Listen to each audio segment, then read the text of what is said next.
আমার মতো অধিকাংশ মেয়েরাই কুকারিজ আইটেম দেখলেই চোখটা আর থামিয়ে রাখতে পারে না, কি নিবে কি নিবে ভাবতে থাকে, কি বলেন আপুরা?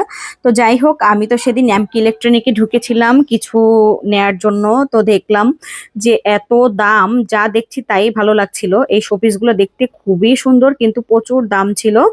এর জন্য আর হাত দিলাম না, কিছুটা ভিডিও করে নিয়ে আসলাম। আমার বাসায় একটা চুলার দরকার, চুলাটা দেখেছিলাম। চুলাগুলো প্রচুর দাম, যদিও দাম যেমন কাজটাও তেমনই হবে, কারণ দাম যেমন মালটাও তেমনই হয়, তাই না? তো যদিও দাম বেশি ছিল কিন্তু দেখতে অসাধারণ ছিল চুলাগুলো। চুলা দেখলাম, আবার ওভেন দেখলাম। আমার একটা ইলেকট্রিক ওভেন লাগবে, আমার বাসায় কনভেনশন ওভেন আছে, তো ভাবলাম দেখি। তো দেখলাম সাথে আবার কিছু, মানে যা যা দেখতে ভালো লাগছিল আর কি। ওয়াশিং মেশিন দেখলাম, আমার বাসায় যদিও ওয়াশিং মেশিন আছে। তো শার্পের ওয়াশিং মেশিনটা খুবই ভালো লেগেছে আমার কাছে। তো এটাও দেখলাম। তারপর আবার পাশাপাশি হাঁটতে হাঁটতে আমি চলে গিয়েছিলাম আবার ফ্রিজের কালেকশন গুলোতে।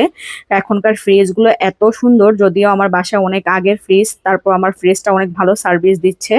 এর জন্য যদি এখন নিব না, দেখলাম আর কি ডাবল ডোরের ফ্রিজ গুলো অসাধারণ, খুবই ভালো লেগেছে। এই তো, আজকে শপিং এর ভিডিওটা এতটুকুই।